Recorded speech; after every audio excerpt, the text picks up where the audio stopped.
Halo sobat, pintu teater 1 telah dibuka. Baik lagi nih sama Mimin.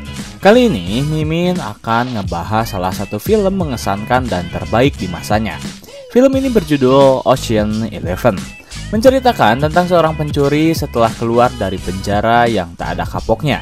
Di misi kali ini, pencuri tersebut pergi ke kota Las Vegas untuk berniat melakukan perampokan rumit di 3 kasino sekaligus. Tentunya perampok ini tak beraksi sendiri. Sebelum perampokan dimulai, pencuri tersebut mencari terlebih dahulu orang-orang yang menurutnya cocok untuk ia jadikan tim. Bagaimana tim kriteria yang perampok ini inginkan dan cara mereka merampok 3 kasino sekaligus? Tanpa menunggu banyak lama, mari kita mulai intronya.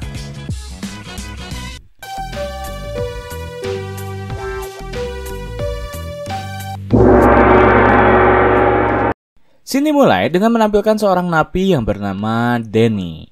Ia merupakan salah satu napi yang berhak untuk mendapatkan potongan masa tahanan. Akhirnya Danny pun diwawancarai terlebih dahulu. Lalu setelah hasil keluar, ternyata Danny berhasil mendapatkan kesempatan tersebut. Keesokan harinya, ia pun keluar dari penjara. Selesai keluar dari penjara, Danny rupanya tak berbenah terlebih dahulu.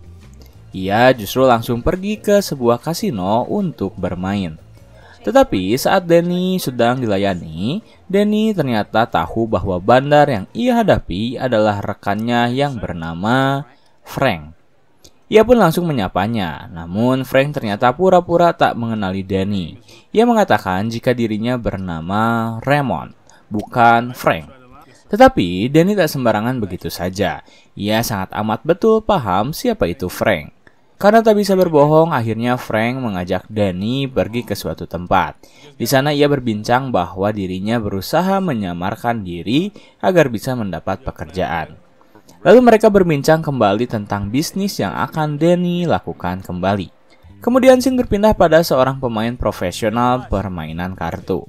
Pria itu bernama Rusty. Ia sangat handal dalam bermain kasino. Namun ia bukanlah pemain yang selalu berada di kasino.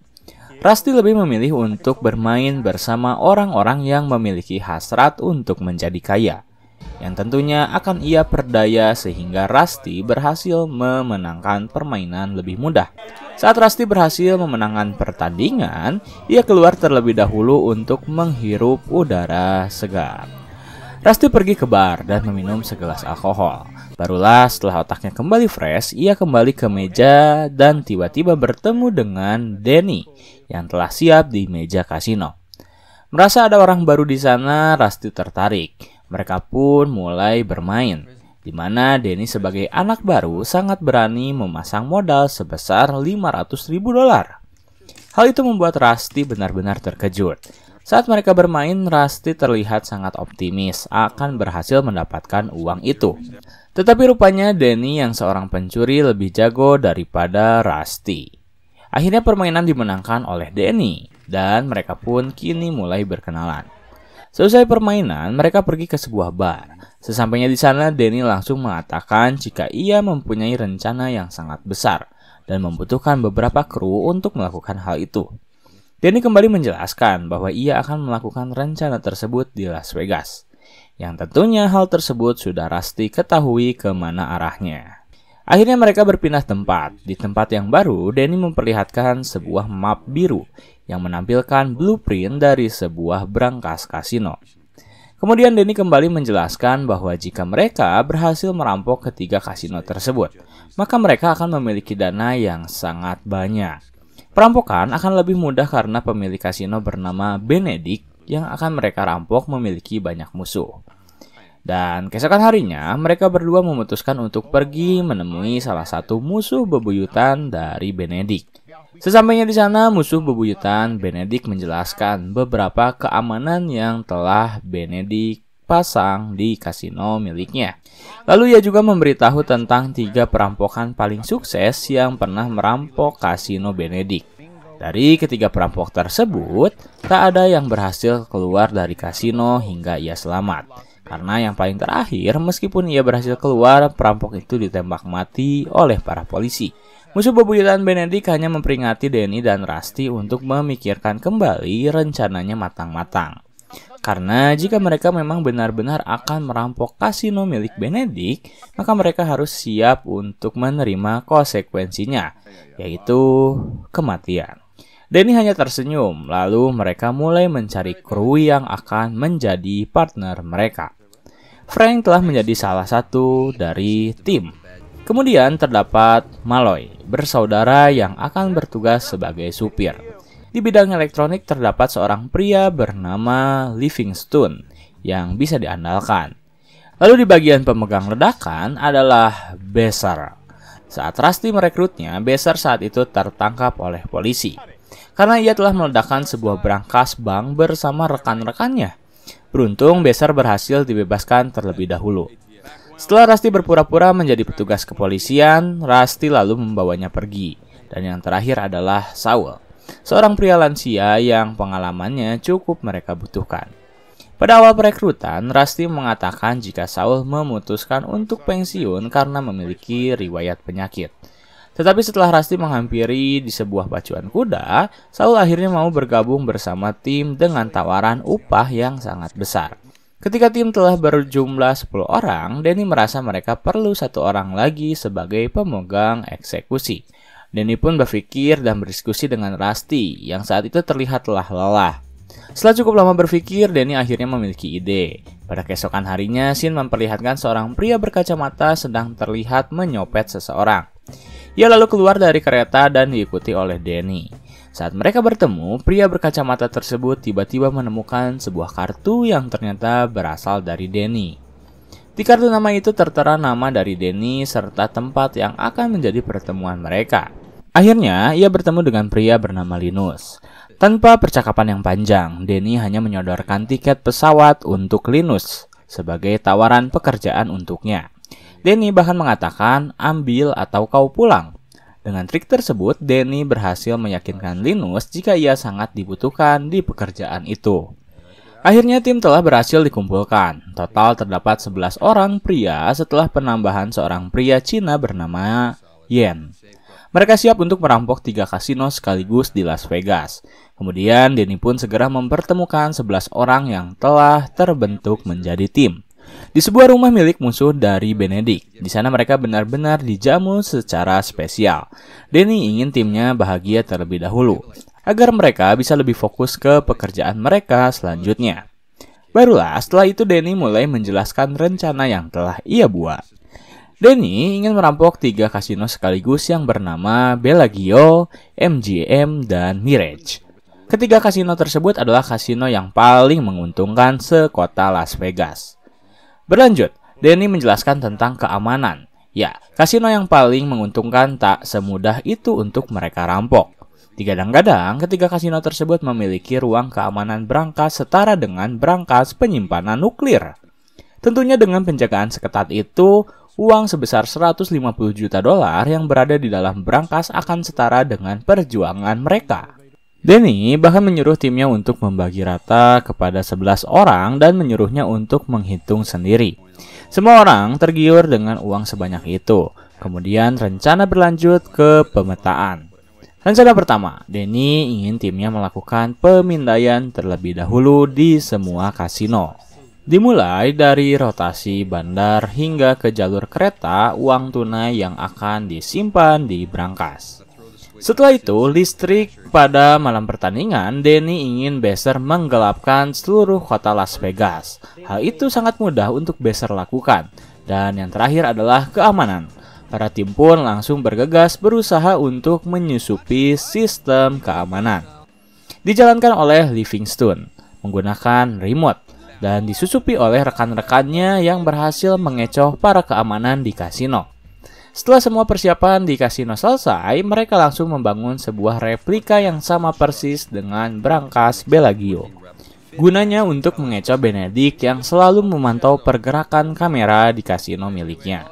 Danny juga menjelaskan tentang pekerjaan yang selalu Benedict lakukan, di mana pada pukul 14 ia selalu tiba di kasino dengan mobil dan sopir yang sama. Benedict mengontrol setiap karyawan, bahkan hingga pelanggan. Benedict sangat senang berinteraksi dengan orang-orang penting yang bermain di kasino miliknya. Ia keluar pukul 19.30 dan menerima portofolio hitam. Setelah segala kegiatan Benedict serta para penjaga keamanan kasino telah mereka ketahui, kini Danny tinggal menunggu eksekusi dari timnya yang akan berlangsung pada esok malam hari. Namun ada sebuah kejutan di akhir pertunjukan, di mana ternyata mantan istri dari Danny yaitu Tess ikut dalam perampokan tersebut. Ia bertugas untuk mendekati Benedict dan menjauhkannya dari kasino. Tetapi hal itu rupanya tak Danny ketahui, yang membuat pertemuan mereka cukup canggung. Kemudian, scene berpindah pada eksekusi pertama, di mana Saul yang menyamar sebagai Lyman Zerga, seorang pengusaha Eropa kaya raya yang bermain di kasino milik Benedict. Saat itu, Saul terlihat sangat sibuk, sehingga salah satu bandar memberi informasi pada Benedict tentang data milik Saul yang menyamar sebagai Zerga. Zerga bahkan memasang taruhan tinggi sebesar 200.000. Hal itu rupanya berhasil menarik perhatian dari Benedict. Seusai permainan, Benedict menghampiri Saul dan langsung berbincang dengannya. Benedict benar-benar hormat pada kala itu. Kemudian setelah percakapan yang cukup panjang, tibalah di mana Saul mulai menjalankan tugasnya.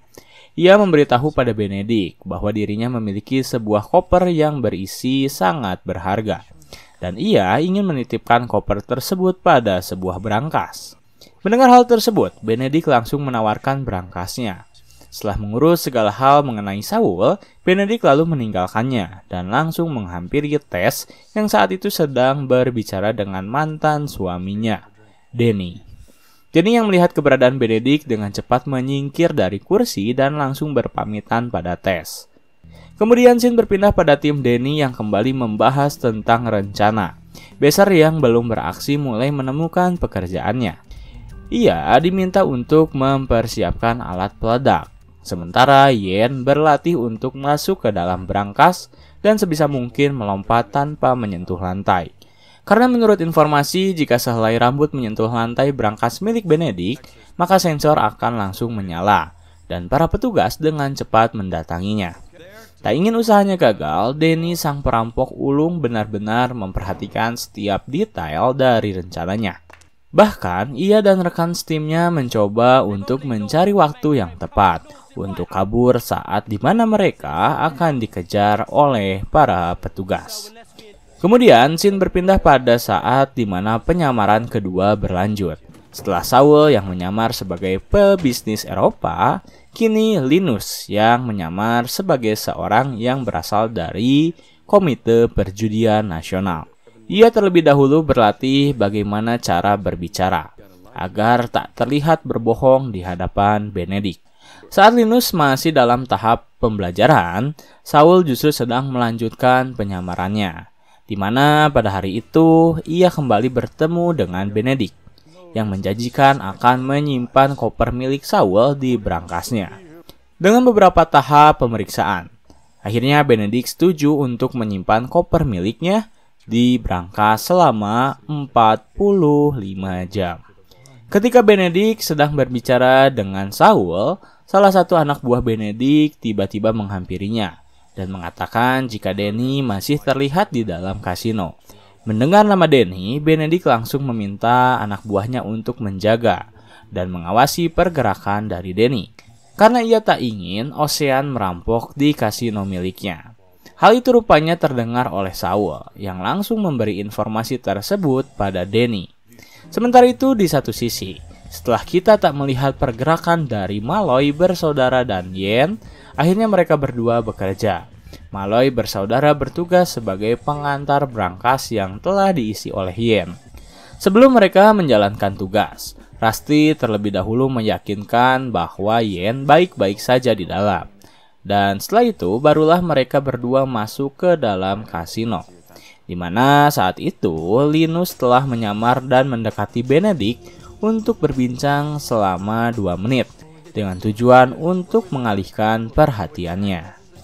Di tengah perbincangan mereka berdua, Linus mengatakan jika komite menuding salah satu pegawai kasino milik Benedict yang bernama Frank diduga terlibat sebuah masalah.